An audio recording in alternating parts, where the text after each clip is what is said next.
When you develop a standard of care, what you're going to do is you're going to start to visualize who you want to be in social interactions based on what feels right for you. But in order to do that, you have to have awareness for what you originally do or what you believe is considered good or positive or what you should do. So the way that I do this is I take a sheet of paper and I fold it in half. And on the left-hand side of the paper, I write down everything I think I should be as a person. And I try to use like very specific social scenarios. So like, who should I be as a friend? Who should I be as a coworker? Who should I be as a daughter or as a sister? And when you write these things down, you're going to have this list of essentially stuff that makes you think intentionally. And the reason that you have the left side of the paper is because chances are all of these interactions have some sense of guilt to them if you're in stage 5 and you're trying to figure out who you are. Because you are living for this middle ground metric, but you're not really getting that external validation anymore. And that's really the difficulty of the stage 5 of the reckoning. You've separated yourself from external validation to such a degree that you don't have anybody else to recalibrate to. So when you have this standard of care, that is what you should do. You can also make this list of, I feel guilty when. So I feel guilty when I don't call my mom every week. I feel guilty when I fail to ask my sibling how their job is going. All right.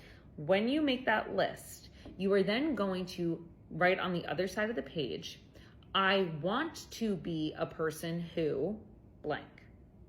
Okay.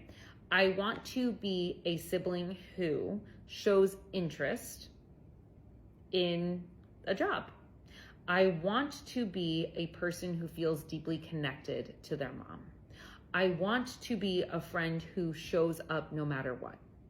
And this is where you're going to start developing the characteristics that you want to be as you move through the journey of self-development.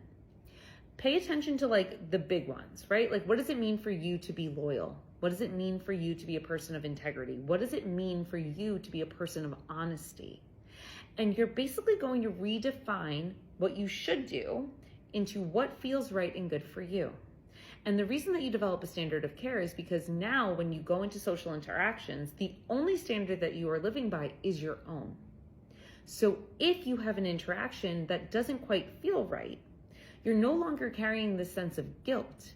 You go back and you ask yourself, did I live up to my own standard? And if the answer is no, which is totally normal because we are human and it is unlikely that we maintain our own standards all the time, the only feeling that you're going to have is disappointment. You're alleviating yourself of this sense of guilt of saying like, I just feel weird. I don't know if I did that right. The guilt is now gone.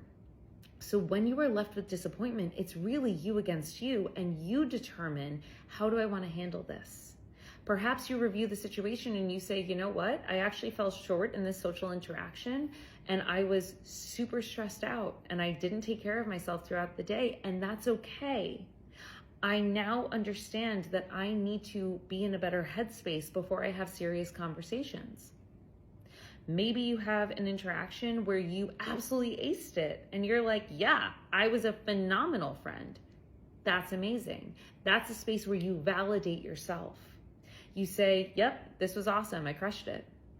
And in both scenarios, whether you have disappointed yourself and you're talking yourself through self-soothing, or you validate yourself, you are always coming home to you. And as you come home to you, you are alleviating and eliminating that sense of self-doubt, that sense of like, I'm not quite sure who I'm supposed to be. You are driving home to confidence and a space of groundedness. So if you are somebody who is struggling with guilt in social interactions, try using this. The standard of care is really for you. And of course, you're going to go back and edit it 100 times. But when you put it down on paper, you are signaling to your brain, this is who I want to be. This is who I am, and this is who I strive to become. And you stop living for the standard of others and you start creating a standard for yourself.